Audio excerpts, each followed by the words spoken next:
लघुचेतसा उदारचरितारं तु वसुधैव कुटुम्बकम्। ॐ पूर्णमदः पूर्णमिदं पूर्णात् पूर्णमुदच्यते पूर्णस्य पूर्णमादाय पूर्णमेवावशिष्यते। ओम शांति शांति शांति। जय श्री कृष्ण। जय श्री कृष्ण। બ્રહ્માર્પણ આપણે વાંચશું બધા.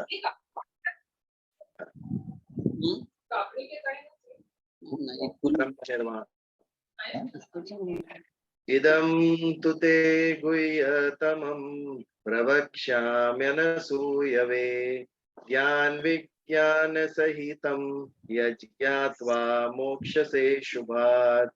अहम् आत्मा गुडाकेश सर्वभूताश्रयस्थितः अहम् आदिश्च मध्यञ्च भूतानामन्त एव च जातस्य हि ध्रुवो मृत्युर्ध्रुवं जन्म मृतस्य च तस्माद् परिहार्येऽर्थे न त्वं शोचितुमर्हसि। देहिनोऽस्मिन् यथा देहे कौमारं यौवनं जरा तथा देहान्तरप्राप्तिर्धीरस्तत्र न मुह्यति। य एनं वेत्ति हन्तारं यश्चैनं मन्यते हतम्।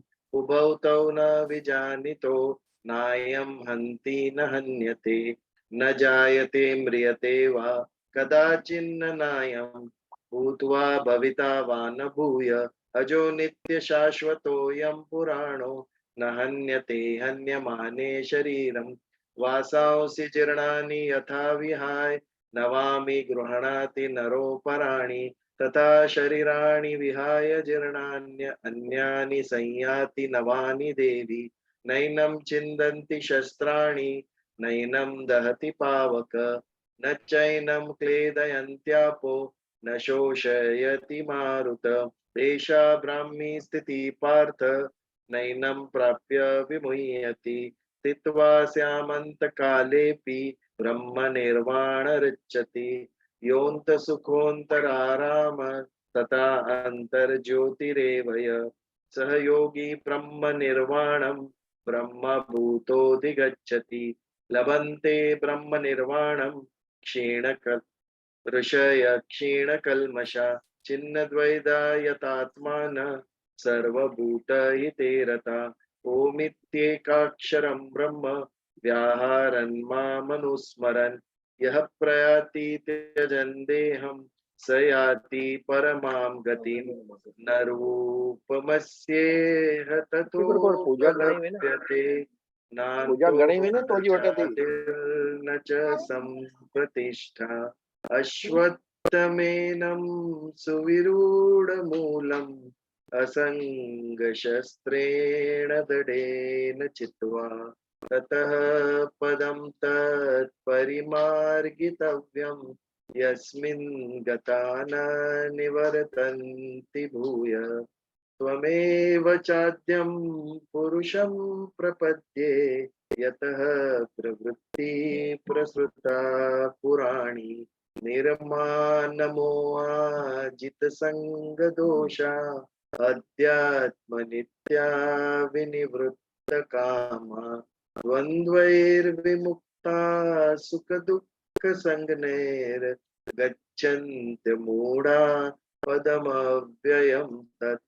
न तद्भासयते सूर्यो न शशाङ्को न पावक यद्गत्वा न निवर्तन्ते तद्धाम परमं मम। शरीरं यदवाप्नोति यच्चाप्युत्क्रामतीश्वर गृहीत्वैतानि संयाति वायुर्गन्धानि वाशयात्। सर्वकर्माप्यपि सदा कुर्वाणो मदव्यपाश्रय मत्प्रसादादवाप्नोति शाश्वतं पदमव्ययम्। श्रद्धावाननसूयश्च शृणुयाद्यपि यो नर सोऽपि मुक्तः शुभान् लोकान् प्राप्नुयात् पुण्यकर्मणाम्। सर्वधर्मान् परित्याज्य मामेकं शरणं व्रज अहं त्वां सर्वपापेभ्यो मोक्षयिष्यामि मा शुच अन्तकाले च मामेव स्मरणमुक्ता क्लेवरम् यः प्रयाति स मद्भाव याति नास्त्यत्र संशय याति नास्त्यत्र संशय। जैसे नितिन भाई आज हमें भक्ति मार्ग की कुछ बातें करेंगे। नितिन भाई।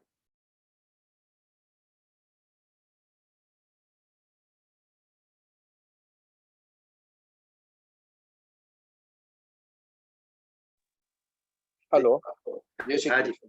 आज आज ही कहीं मैं सुन रहा था कि कृष्ण भगवान ने कहा है कि उनके सबसे पसंदीदा महीना उनका पुरुषोत्तम मास या अधिक मास है, और जो भी इस मास में कोई सत्संग कार्य कुछ करेगा तो उसका फल उसको दुगना देंगे प्रभु। तो सभी भक्तजनों को, सभी मेरे दोस्तों को, सत्संगी भाई बहनों को पुरुषोत्तम मास की सबसे पहले मैं शुभकामनाएं और बधाई दूंगा। और आज एक छोटा सा कुछ शेयर कर रहा हूँ थॉट्स।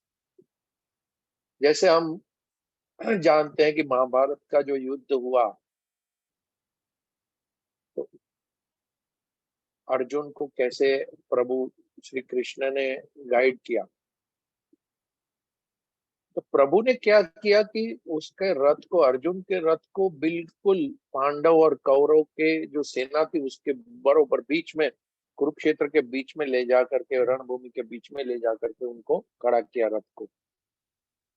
और अर्जुन को पूछा और अर्जुन चाह रहा था कि वो देखे कि उसको किससे लड़ाई करनी है, युद्ध करना है। ये तो हम सीख ही रहे हैं अपने अपने इस सत्संग के माध्यम से। तो देखा तो अर्जुन, जैसे हम सब जानते हैं, अर्जुन को लगा कि ये तो मेरे गुरु हैं, ये मेरे भाई हैं, ये मेरे ससुर हैं, सारे मेरे स्वजन हैं। चाहे युद्ध कोई भी जीते, लेकिन जो इसमें मृत्यु होनी है वो सारे मेरे स्वजन ही होंगे। और एक उसको एक कंफ्यूजन का, एक डिसइल्यूजनमेंट में वो चला गया।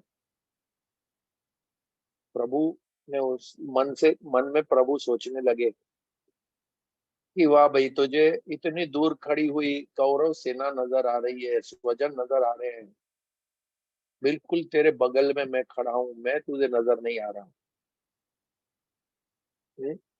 इसी तरह हमारे जीवन काल में भी प्रभु हमें बिल्कुल, हमारा रथ, हमारे जीवन का रथ जो है वो बिल्कुल जो रणभूमि है उसके मध्य में ले जाके खड़ा करते हैं। अच्छाई और बुराई हमारे सामने इक्वी डिस्टेंस पे होती है, और निर्णय हमको लेना होता है कि हम क्या करें। तब भी प्रभु यही कहते हैं कि मैं तेरे भीतर हूँ, I am with in you, मैं तेरे साथ हूँ। मुंह को कहाँ ढूंढे रे बंदे, मैं तो तेरे पास हूँ, तू मेरी शरण में आ। जो अभी हमने पढ़ा कि भाई सर्वधर्मान परित्यज्य मामेकम शरणम व्रज, मैं तुमको गाइड करूंगा, मैं तुम्हारे को राह दिखाऊंगा। शर्त इतनी है कि बस तू मुझे फॉलो कर, मेरी तरफ देख, मुझे मुझे पुकार, प्रेम से पुकार, मैं तेरे साथ हूँ। अब जो मेन क्वेश्चन है भक्ति मार्ग की, जो मैं बात करने जा रहा था, तो कहते हैं कि भक्ति मार्ग पे किस तरह चलें, हमें भक्ति मार्ग पे किस तरह चलना चाहिए। तो एक संत ने कहा कि आंख मूंद कर दौड़ना चाहिए, धावन नी विलिय वा नेत्रे, चलना नहीं चाहिए, दौड़ना चाहिए, और वो भी आंखें मूंद कर। तो जैसे संतों की बात है या शास्त्रों की बात है, तो विश्वास तो हम कर लेते हैं कि हाँ बिल्कुल सही है, हमको दौड़ना चाहिए, लेकिन बुद्धि और इंटेलेक्ट इस बात को नहीं मानते। आंख मूंद कर दौड़ने से क्या होगा, क्या हो सकता है? हम राह भटक सकते हैं, गिर सकते हैं, किसी ऑब्जेक्ट से टकरा जा सकते हैं। तो बुद्धि इसको मानने के लिए तैयार नहीं। तो बहुत ही अच्छे तरीके से, बहुत इस प्रश्न को सुलझा नहीं पा रहे थे, तो बोले चलो मान लिया जाए, लेकिन इसको कैसे स्वीकार करें इस बात को? हम गिर भी सकते हैं, भटक भी सकते हैं। तो संत श्री अखंडानंद जी जो है वृंदावन वाले, उन्होंने बहुत ही सुंदर तरीके से इसका उत्तर दिया कि जरूर हम गिरेंगे अगर आंख मूंद करके दौड़ेंगे, लेकिन अगर अकेले दौड़ेंगे तो भक्ति मार्ग में हमारे साथ, हमारा हाथ पकड़े हुए ईश्वर खुद साथ है। तो हमें ना तो वो गिरने देंगे, ना हमारा तत्वता वो हमारे पतन नहीं होने देंगे, हमें सही राह पे ही ले जाएंगे। ना तो हम भटकेंगे, ना हम गिरेंगे, ना हमारा पतन होगा। क्यों? क्योंकि भक्ति मार्ग में हमारे कंपेनियन, हमारा हाथ पकड़ के चलने वाले और कोई नहीं, भगवान खुद होंगे। तो वो अपने भक्त को गिरने नहीं देंगे, और ऐसा उन्होंने कॉल दिया है। अब बहुत ही अर्जुन को बताते हैं कृष्ण भगवान के, तुम ये वचन लो, तुम ये प्रतिज्ञा करो कि मैं अपने भक्त को कभी भी गिरने नहीं दूंगा। अर्जुन कहता है भगवान से कि भाई बात तो मैं मानता हूं, आई अग्री, फुल्ली अग्री कि आप अपने भक्त को कभी गिरने नहीं देंगे, लेकिन ऐसा वचन मैं क्यों लूं? ये तो वचन आपको लेना है, ये कॉल आपको देना है। तो बड़ी खूबसूरती से उसको भगवान ने कहा कि ये वचन तुम इसलिए लो क्योंकि अपने भक्तों के लिए कभी कभी मैं अपनी प्रतिज्ञा तोड़ देता हूँ, लेकिन अगर ये वचन तुम लेते हो, ये प्रतिज्ञा तुम लेते हो, तो तुम्हारे प्रतिज्ञा की लाज रखने के लिए मैं कभी अपने भक्त को गिरने नहीं दूंगा। तो ये एक भक्त और अब भगवान और भक्त के बीच का ये कॉन्वर्सेशन। अभी इस बात को समझे कि भाई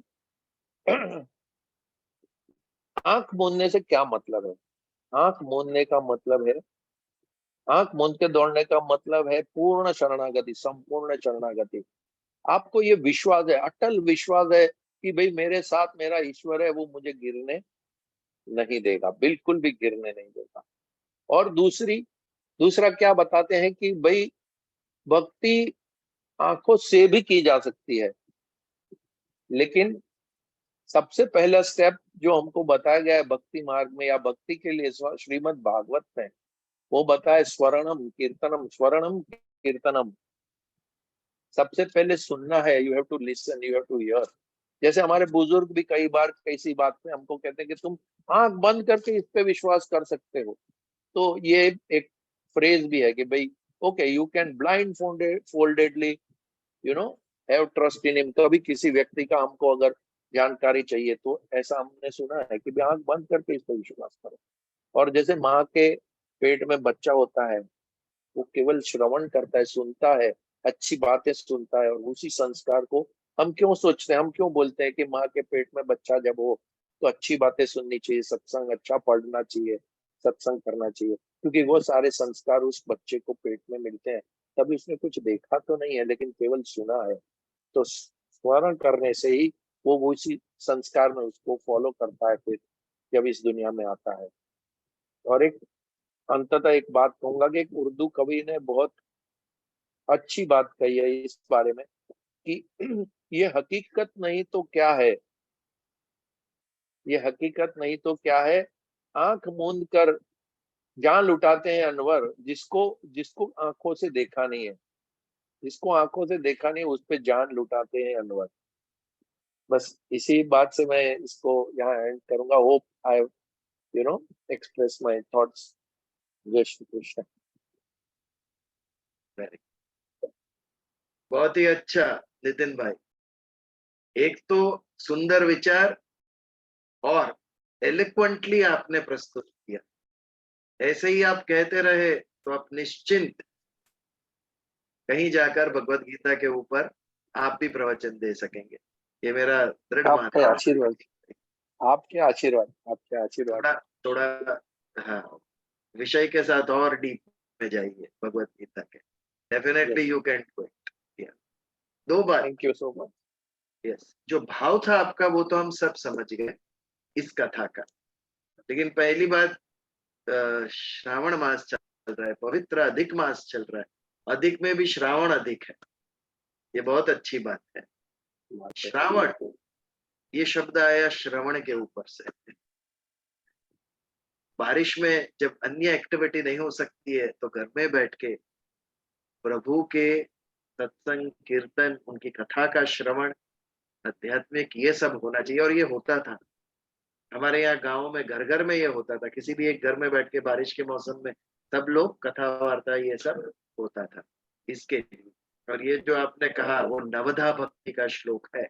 श्रवणम कीर्तनम विष्णु, अर्चनम पाद सेवनम, नहीं, स्मरणम पाद सेवनम, अर्चनम वंदनम दास्यम, साख्यम आत्मनिवेदनम। ये 9 स्टेप्स है भक्ति के। स्टेप्स। कभी तो उसके ऊपर भी हम विचार अच्छा। करें। और दूसरा पुरुषोत्तम मास। पुरुषोत्तम मास क्यों कहा गया है इसे? एक क्षर है, एक अक्षर है। क्षर यानी जिसका नाश होने वाला है, वो जड़ सृष्टि, संसार, ब्रह्मांड। एक अक्षर है यानी आत्मा, जो कभी भी जिसका नाश नहीं होने वाला है। आत्मा को कुछ जगह पर, कुछ दर्शनों में, फिलोसॉफिकल, बहुत सारे स्कूल्स थे इंडिया के, इंडियन फिलोसॉफी में, दर्शन शास्त्र में हमारे, उसमें से कुछ आत्मन कहते हैं, कुछ ब्रह्म कहते हैं, कुछ पुरुष, वेदों में उसे पुरुष कहा गया। पुरुष यानी आत्मा। तो हमारा जो है वो पुरुष, और ईश्वर जो है पर ब्रह्म, परमात्मा है, वो उत्तम पुरुष। उत्तम पुरुषस्त्वन्य परमात्मेत्युदायत, 15वें अध्याय का श्लोक है ये। उत्तम पुरुष यानी पुरुषोत्तम, पर ब्रह्म परमात्मा। तो इस मास में इसे पुरुषोत्तम मास क्यों कहा गया? इसमें पुरुषोत्तम पर ब्रह्म, इसका चिंतन होना चाहिए, धर्म का चिंतन होना चाहिए, धर्म का कथन होना चाहिए, सत्संग होना चाहिए, धार्मिक श्रवण होना चाहिए हमारे। But I am happy to say हमारे यहाँ तो 12 मास पुरुषोत्तम मास है। हम तो 12 मास सत्संग करते हैं। That should be the correct way of life जो हम फॉलो कर रहे हैं। जैसे पूरे साल का हम लोग एक हफ्ते में खाना नहीं खा सकते, वैसे ही सारी भगवत गीता हम लोग 2 महीने में रोज कर डाले, वो भी ठीक नहीं। एट रेगुलर इंटरवल ये ज्ञान हमें मिलना चाहिए। ये 6 दिन में हमारे मन के ऊपर जो जंग लग गया है, ये विचार पुनः उस जंग को निकाले। विचार जे कटाई गया છે એને પાછા ઘસીને સાફ કરે, આપણા મનને સાફ કરે, આપણી બુદ્ધિને સાફ કરે। એના માટે રેગ્યુલર આનું શ્રવણ થવું જોઈએ। सत्संग ईश्वर का संग, एक स्वाध्याय है और एक सत्संग है।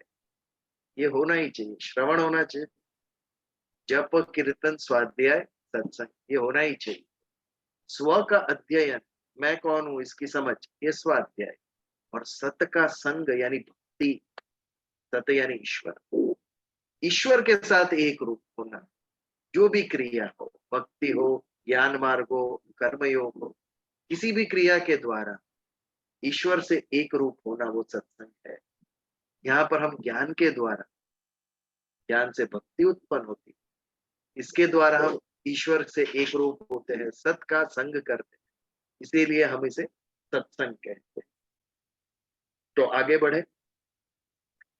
5वां अध्याय कर्म संन्यासियों, इसकी पुनः उसकी पूर्णाहुति की तरफ आगे बढ़ रहे।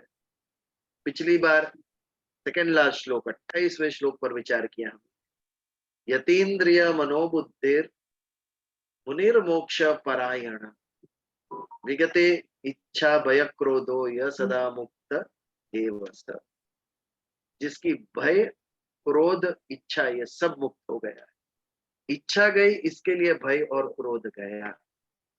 जिसकी मन, बुद्धि और इंद्रिय काबू में है, वो यतेंद्रिय। मन इंद्रिय और बुद्धि के बीच में है। मन पर इंद्रियों का संस्कार भी होता है, जिसे संयोग कहते हैं। इच्छाएं उसी से उत्पन्न होती है। और मन के ऊपर बुद्धि का भी संस्कार होता है, प्रभाव होता है, जिसे हम परिणाम कहते हैं। इंद्रिय और विषय मिलते हैं तो परिणाम नहीं सोचते क्या होगा उससे, लेकिन जब बुद्धि बीच में आती है तो बुद्धि कहती है वेट, परिणाम का भी विचार करो, ये करने से इसका परिणाम क्या होगा, इसके ऊपर भी विचार करना होगा। और यदि परिणाम का विचार करके हम कर्म करेंगे तो हमारी प्रगति होगी। और परिणाम का विचार किए बिना सिर्फ इंद्रिय को जो चाहिए वो ही हम करने लगे तो हमारी दुर्गति निश्चित, पतन निश्चित। आज प्राय हम जीवन में ये देख रहे हैं, our decisions are taken by others. हम लोगों के लिए जी रहे हैं। कई बार हम देखते हैं ये क्या कहेगा, इसको कैसा लगेगा, इसको कहीं ये तो नहीं लगेगा। कई विषयों, स्वयं की बुद्धि को रिफर करो, स्वयं का विवेक जागृत करो। सत्य है कि असत्य, केवल सत्य या असत्य नहीं, योग्य है कि अयोग्य। बात सच होगी बट इस तरीके से कहना योग्य है, अयोग्य है, इस तरीके से सच को भी कहना। वो सच काम का है जो दूसरे को शक्ति प्रदान दे, दूसरे को मोटिवेट करे। ट्रूथ, सत्य ऐसा होना। यदि हमारा सत्य अगले को डिमोटिवेट कर रहा है, उसको तोड़ रहा है, तो चुप रहना बेहतर है या अन्य तरीके से कहना सीखे। सिर्फ सत्य या असत्य इंपॉर्टेंट नहीं, योग्य या अयोग्य इसका भी विचार होना चाहिए। ये कब होगा? जब बुद्धि को रिफर करेंगे। तो केवल इंद्रिय जन्य सुख के पीछे दौड़ेंगे तो पतन निश्चित है। लेकिन परिणाम का भी विचार करना चाहिए। जो परिणाम का विचार करके मोक्ष के परायण है वो मुनि। जो मोक्ष के परायण है वो मुनि। मोक्ष परायण यानी जिसका उद्देश्य मोक्ष है, उसे मुनि कहे। आप अपना उद्देश्य टटोलो। उद्देश्य यानी एम। हमारे जीवन का एम क्या है? हम सब बच्चों को आशीर्वाद क्या देते हैं? सुखी था, खा पी के जलसा करो। यही यदि उद्देश्य है तो हमारे जीवन के कर्म भी यही हो गए, खाओ पियो और एंजॉय करो, घूमो फिरो। यदि जीवन के उद्देश्य उच्च रहे, 16 साल के एक ज्ञानेश्वर कहते हैं, होगाची संसार एक करीन। 14 साल के शिवाजी, 14 ईयर्स, शिवनेरी पे शपथ लेते हिंदवी स्वराज्याची स्थापना करीन। क्या उद्देश्य है जीवन का? इनके और करके दिखाया, क्योंकि ये उद्देश्य था। 14 साल का बालक कहता है हिंदू स्वराज की स्थापना करूंगा। ये बचपन से उसके मस्तिष्क में कैसे उच्च आदर्श रखे थे उनकी माता जी ने और उनके गुरुओं ने। तो जैसा हमारा उद्देश्य होगा वैसा हमारा जीवन होगा। तो यू हैव टू, हमारी जो जीवन का लक्ष्य है उसे ऊपर उठाना पड़ेगा। अगर वो लक्ष्य हमारे मन में स्थिर हो गया, दृढ़ हो गया, अपने आप उसे प्राप्त करने के लिए हम दौड़ेंगे। हमारा प्रॉब्लम क्या है? हमारा लक्ष्य ही नीचा है, हमारा उद्देश्य ही नीचा है, इसके लिए हमारे कर्म भी नीचे। ग्रेट कर्म, ग्रेट एक्शन ये क्यों नहीं होती है? क्योंकि ग्रेट गोल्स नहीं है लाइफ के। अर्जुन को भगवान ग्रेटेस्ट गोल दे रहे जीवन, निष्काम कर्म कर, डू योर ड्यूटी। इससे आगे सब भूल जा, ना कर्तृत्व ना भोक्तृत्व। तो ये था हमारा 28वां श्लोक। जो मोक्ष परायण है वो मुनि, और जिसकी इच्छा गई है उसके भय और क्रोध भी गया। इच्छा कैसे गई? जब मन नियंत्रण में आ गया। इंद्रिय, मन और बुद्धि ये नियंत्रण में आ गए, यानी इच्छा पे भी कंट्रोल हो गया। ऐसे व्यक्ति का लक्षण, ऐसे व्यक्ति का विवरण यहाँ पर किया 28वें श्लोक। इसके पहले का श्लोक जो था वो ध्यान योग का श्लोक था। ये जो श्लोक था वो ज्ञान योग का श्लोक था। और समापन इस अध्याय का, 5वें अध्याय का समापन भगवान ने भक्ति योग के श्लोक द्वारा किया। जो समापन का श्लोक है 29 श्लोक, वो भक्ति का वाचक है। यदि आपके सामने है तो मेरे साथ पढ़िए। भोक्तारम यज्ञ तपसाम सर्वलोक महेश्वरम सुहृदम सर्वभूतानां यात्वा माम शांति मृच्छति। भक्ति है इसमें। भोक्तारम यज्ञ तपसाम, भोक्ता यानी जो फल भुगतता है वो भोक्ता, जो फल का स्वीकार करता है वो भोक्ता। दो चीज होती है, एक कर्तृत्व होता है और एक भोक्तृत्व होता है। ये दोनों चीज हमें बांधती है, दोनों से आसक्ति, दोनों से हम लिप्त हो सकते हैं। कुछ क्रिया करते हैं, वो क्रिया करने में भी हमें आनंद आती है। जिसको संगीत का शौक होगा उनको पूछिए, कोई यदि सुनता ना हो तो भी स्वयं के रंजन के लिए वो लोग गाते हैं, खुद को शांति मिलती है उसके लिए। ये क्रिया से उनको लगाव है। कर्तृत्व, मैंने किया, दिस इज इंपॉर्टेंट। किसी के अंदर ये मैंपन जबरदस्त होता है, मैं करूंगा, मैंने किया, सबको करके दिखाऊंगा, ये बात होती है। रजोवृत्ति जहां ज्यादा है वहां ये मैं भाव ज्यादा होता है। लोगों को दिखाना है, संसार को दिखाना है, परिवार को दिखाना है कि मैं कर सकता हूं या मैंने किया, ये भी आसक्ति। और दूसरा है भोक्तृत्व, मैंने किया ना किया, किसी ने भी किया हो, लेकिन मुझे ये फल में इंटरेस्ट है। घर में गणेश चतुर्थी के दिन बच्चे इंतजार करते हैं, कब गणेश चतुर्थी है, लड्डू खाने को मिलेंगे। अभी ये लड्डू माँ ने बनाया या चाची ने बनाया या दादी ने बनाया, बच्चों से उसको कोई निस्बत नहीं है। उनको लड्डू में इंटरेस्ट है, फल में इंटरेस्ट है। ये भोक्तृत्व, ये दोनों हमें आसक्त करते हैं।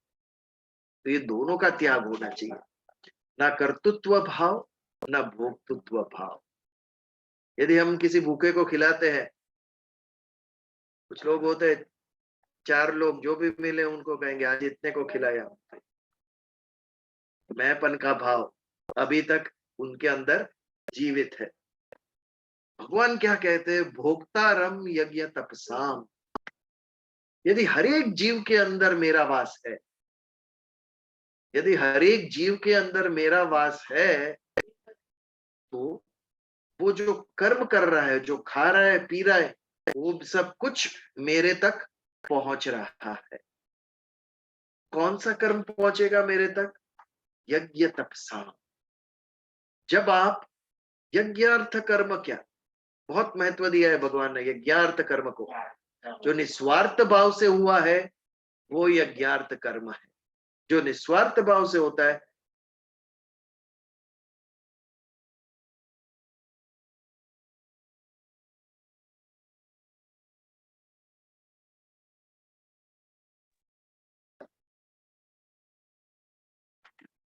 कैन यू हियर ना? सॉरी।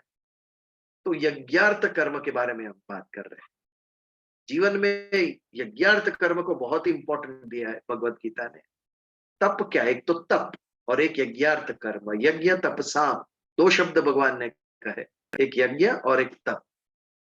तप, जब कोई कष्ट हम देते हैं शरीर को ईश्वर के लिए, तो वो तप की कक्षा में आते हैं। आज तक जितने भी ऋषि मुनियों ने, सूर ने, असुरों ने तप किया है, आप देखिए, भगवान को रिझाने के लिए तप किया है, ताकि भगवान रिझे और उससे कुछ दे दे। तो ये भगवान को रिझाने के लिए, धर्म के लिए जो हम कष्ट उठाते हैं, वो तप की कक्षा में आता है। निस्वार्थ भाव से भगवान के लिए, स्वयं के लिए नहीं। यदि स्वयं के लिए कर रहे हैं तो उसे तप नहीं कहा जाएगा। आप 24 में से 12 घंटे काम करते हैं क्योंकि आपको एक फैक्ट्री से 2 फैक्ट्री करनी है, वो तप की कक्षा में नहीं आएगा। उसमें पवित्रता नहीं है, उसमें स्वार्थ है कहीं पर।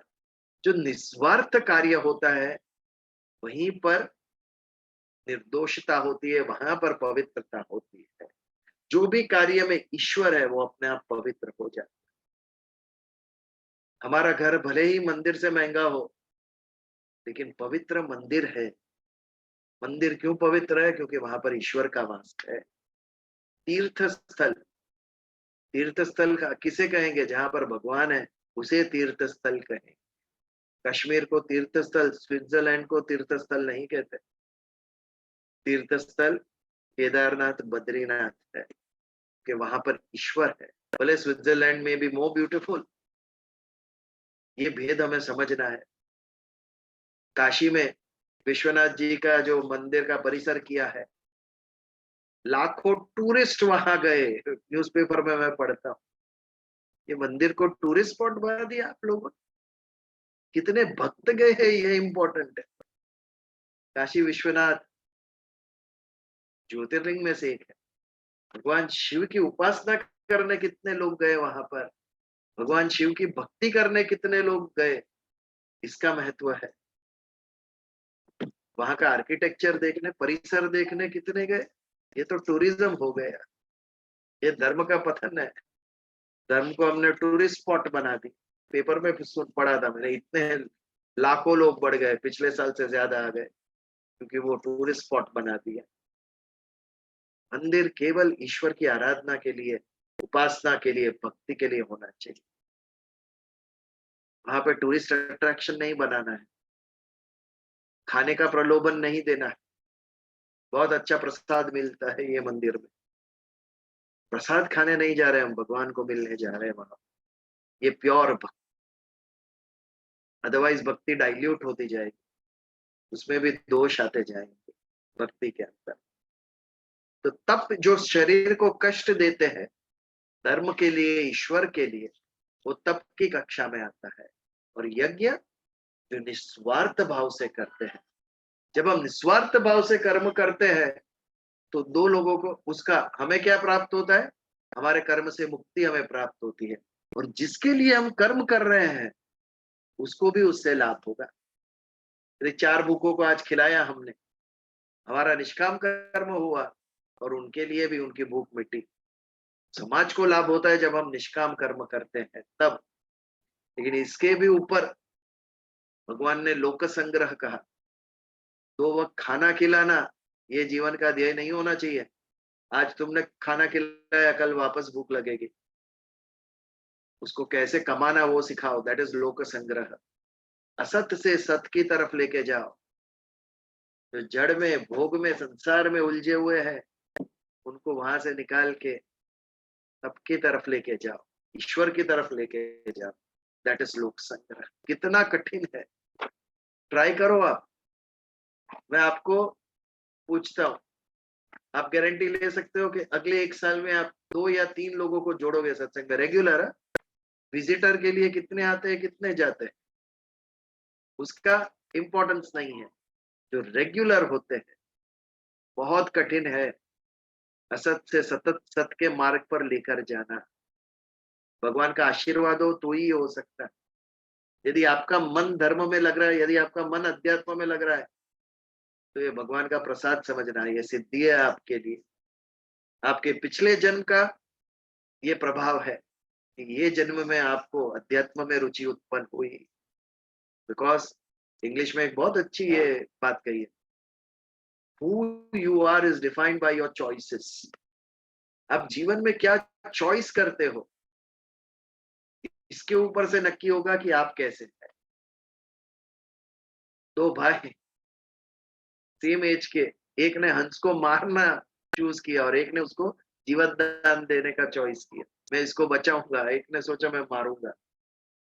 आपने 2 में से जो उठाया वो सिद्ध करेगा कि आपकी पर्सनालिटी कैसी, आप कैसे है, आपका चरित्र कैसा है, आपने क्या डिसाइड।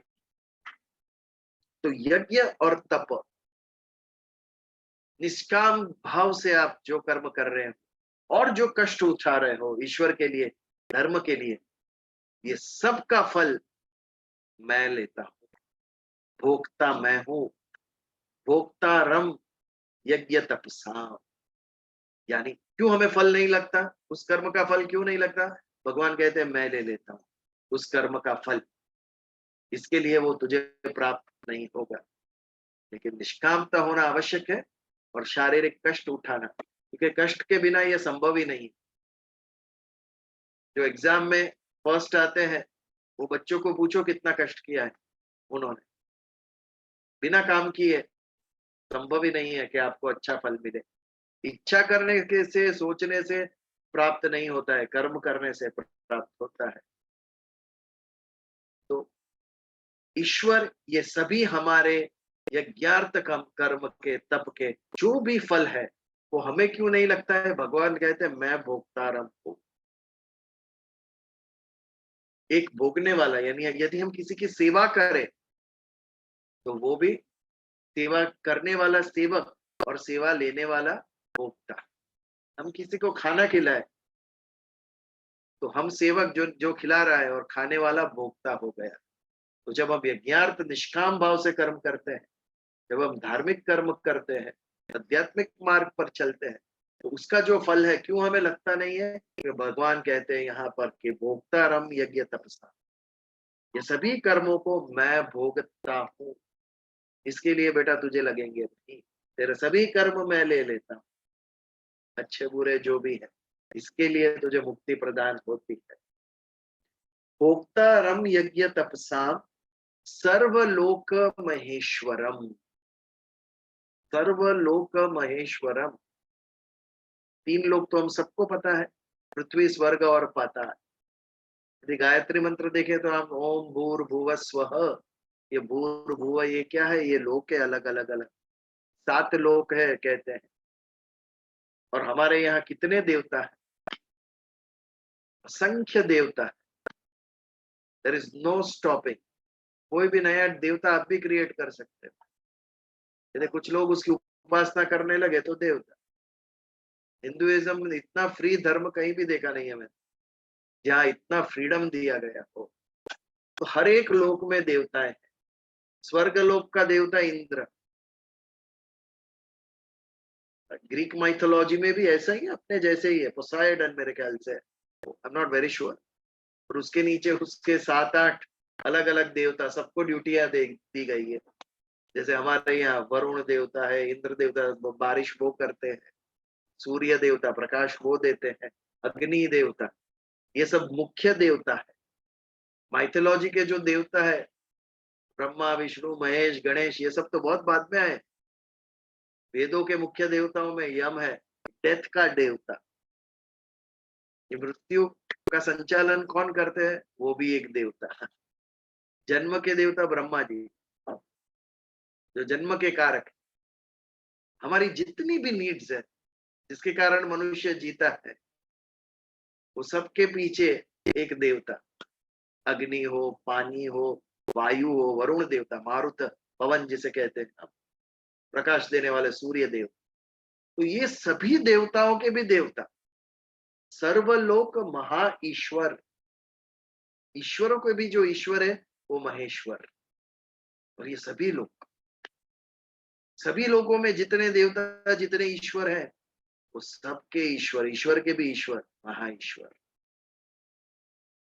ये शब्द कहता है कि ये भक्ति का श्लोक है। हे प्रभु भगवान, आप महा ईश्वर है, भगवान के भी भगवान है, देवता के भी देवता है, और सभी कर्म के फलों के भोक्ता है आप।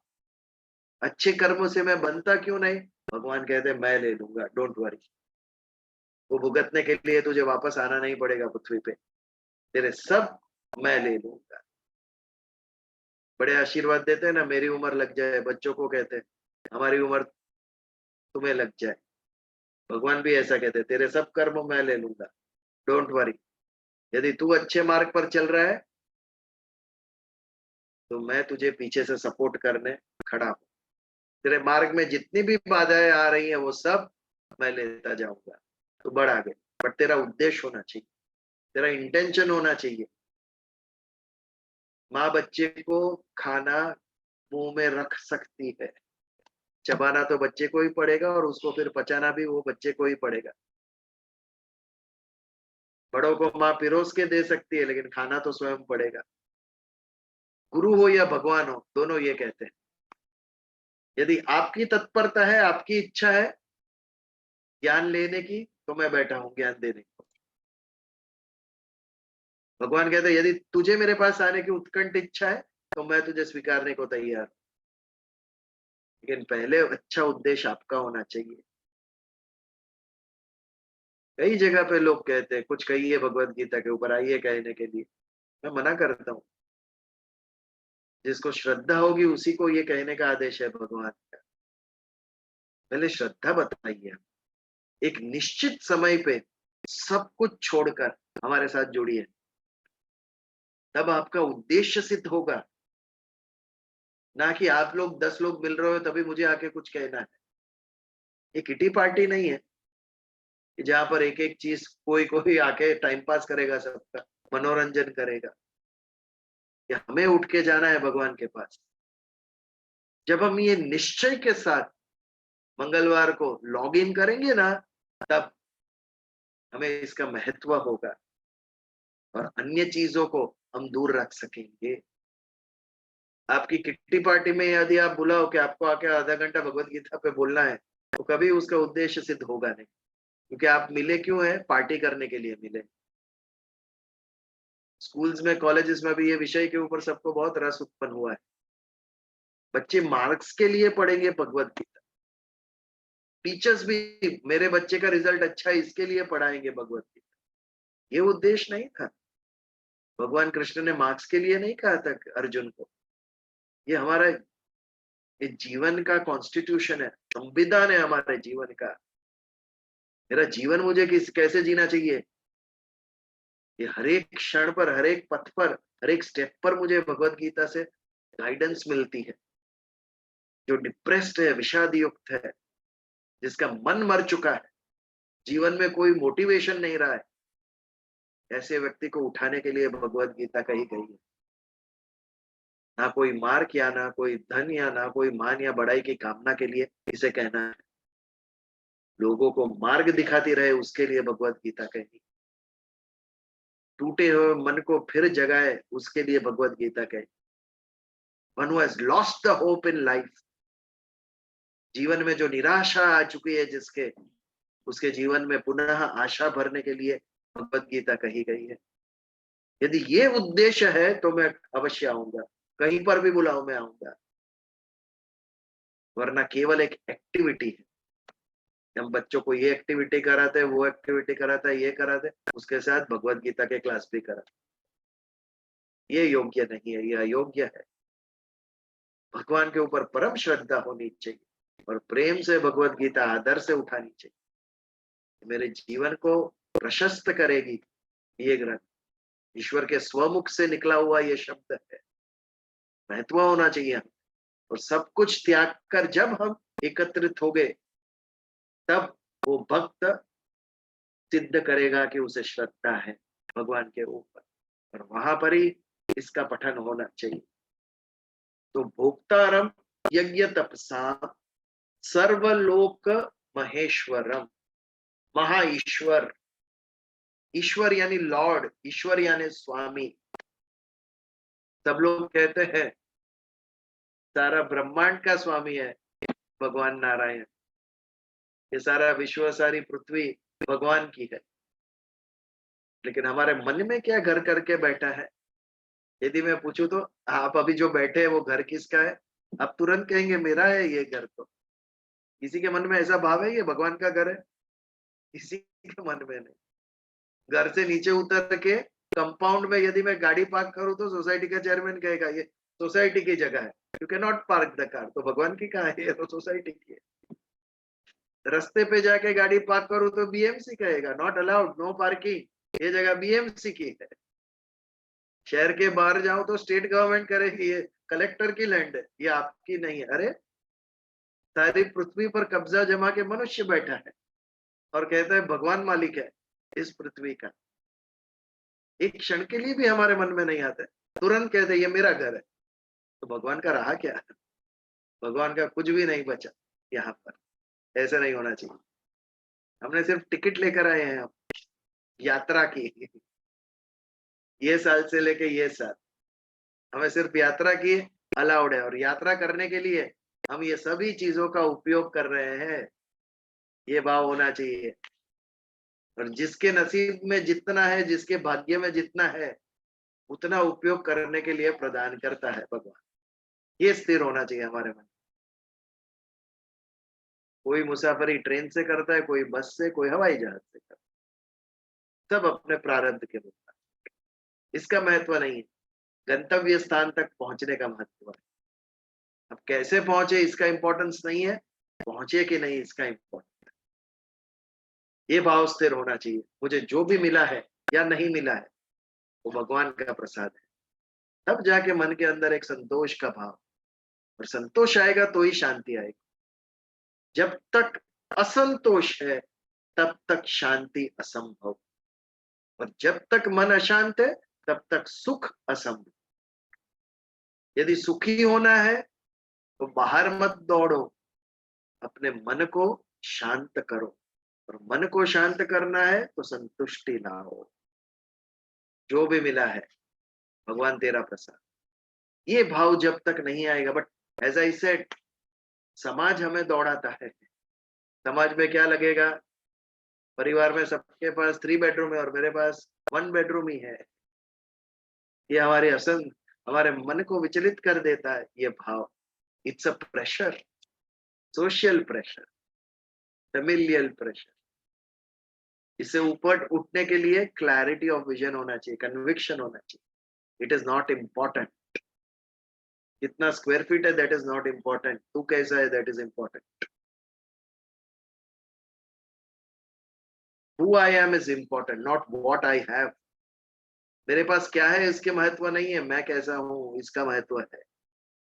लेकिन ये कलयुग है, व्यक्ति के ऊपर हमें बिल्कुल भरोसा नहीं, विश्वास नहीं। बड़ा कौन, जिसके पास ज्यादा संपत्ति वो बड़ा। ये जो हम महत्व देने लगे, इसके कारण ही सारा विश्व संपत्ति कमाने के लिए दौड़ा है। किसी भी तरीके से, राइट और wrong, that is not important, क्योंकि हम महत्व उसको देने लगे। ये कलयुग। व्यक्तित्व को महत्व देना शुरू करो और सब लोग अच्छे बनने का प्रयत्न शुरू कर देंगे। दिस विल बी असत्य से सत्य की तरफ। तू कैसा है, दैट इज इम्पोर्टेंट। तेरे पास क्या है इसका महत्व नहीं है उतना। तो सर्वलोक महेश्वरम, भगवान जो है वो सभी लोग के जो ईश्वर है उनके भी ईश्वर है। और हम जो निष्काम भाव से यज्ञार्थ कर्म करते हैं, जो तप करते हैं, उसके कर्म हमें लगते क्यों नहीं है, क्योंकि वो सब के भोक्ता ईश्वर है भगवान। भगवान कहते हैं तेरे अंदर का कर्तृत्व भाव भी निकाल डाल। तेरे मन में जो इच्छा हुई, तेरी बुद्धि ने जो निर्णय लिया, तेरे शरीर ने जो काम किया, वो कुछ भी तेरा नहीं है। तो मन के अंदर क्यों सोचता है कि मैंने किया। ये सब तो तुझे प्रकृति से मिला है, संसार से मिला है, और यही छोड़ के जाना है तुझे आगे। तो फिर ये तू करता ही नहीं है, क्यों तेरे अंदर भाव आ रहा है। अर्जुन को यही समझा रहे भगवान, तू जिसको मारेगे उसका तू करता नहीं है, निमित्त मात्र है। तुझे अर्जुन का शरीर मिला है, और अर्जुन के शरीर के द्वारा जो हत्या होगी वो निमित्त है। तू इसका कारण नहीं। कारण यानी कॉज, कॉज एंड इफेक्ट। बौद्ध दर्शन में बहुत बड़ा इसको महत्व दिया गया है। आपको ये पीड़ा हुई, पीड़ा क्यों हुई, उसके पीछे कुछ ना कुछ कारण होना ही चाहिए। बिना कारण का कोई कार्य होता ही नहीं। इंग्लिश में कॉज यानी कारण, और कारण के कारण जो होता है उसे इफेक्ट कहते हैं। यहाँ कारण और कार्य कहते हैं। जो भी कार्य हुआ उसके पीछे कुछ ना कुछ कारण आवश्यक है। बिना कारण के कार्य नहीं होता है, कुछ ना कुछ कारण है, इसके लिए ही ये हुआ। अच्छा हुआ तो उसके पीछे भी कारण, बुरा हुआ तो उसके पीछे भी कुछ ना कुछ कारण रहा होगा। कारण होता है तो ही कार्य होता है। तो भोक्तारम यज्ञ तपसा सर्वलोक महेश्वरम सुहृदम सर्वभूतानां ज्ञात्वा माम शांति मृच्छति। ये जो पाठ है, आज 10:15 हो गया, तो इसका उत्तरार्थ वो आज हम नहीं ले रहे, समय समाप्त हो चुका है हमारा इसके लिए। तो अगले मंगलवार को उसके उत्तरार्थ के ऊपर चर्चा करेंगे। सुहृदम सर्वभूतानां ज्ञात्वा माम शांति मृच्छति। और अगले मंगलवार को 5वें अध्याय का समापन करके 6ठे अध्याय का आरंभ करेंगे। आज के इस श्लोक पर या प्रवचन के ऊपर ये कोई प्रश्न है तो हम ले सकते हैं, या किसी को कुछ कहना है, शेयर करना है, we can take it for 2 minutes. Any questions? हाँ बोलो नितिन। यू आर म्यूट, आप म्यूट है। सॉरी, नहीं बस यही शेयर करना था कि जो तप की अभी आपने बात करी कि तप जो है वो ईश्वर उसको ग्रहण कर लेता है। अगर तो अकॉर्डिंग टू श्रीमद् भागवत, श्री डोंगरे महाराज जी ने कहा है कि जो हमारी प्रारब्ध के अनुसार जो हमारी परिस्थितियां हमारे को जीवन में प्राप्त होती हैं, and maybe you are facing very difficult times and nothing positive is happening after so much of struggle also, तो उसको भी अगर विदाउट एनी क्रिटिसिज्म आप उसके ऊपर चलते जा रहे हो जो आपके प्रारब्ध कर्म के अनुसार, तो वो भी तपश्चर्या की श्रेणी में उसको माना है। डेफिनेटली वो भी तप ही है ना, वो सांसारिक तप है, वो Exactly. आध्यात्मिक तप था। ध्रुव ने किया, वो प्रहलाद ने किया, वो धार्मिक आध्यात्मिक तप था। बट हंसते हुए स्वीकार करो, इससे बड़ा सुख कोई भी नहीं। जो आप बदल ना सको उसे स्वीकार करो। Anything else? प्रार्थना करें, शांति पाठ करेंगे। ओम द्यौ शांति, अंतरिक्ष शांति, पृथ्वी शांति, आपः शांति, औषधय शांति, वनस्पत्ये शांति, सर्वदेवा शांति, ब्रह्म शांति, सर्वः शांति, शांतिरेव शांति, सामा शांतिरधिरोम शांति शांति शांति। जय श्री कृष्ण। जय श्री कृष्ण। जय श्री कृष्ण। जय श्री कृष्ण। जय श्री जय कृष्ण। श्री कृष्ण। जय श्री कृष्ण विजय।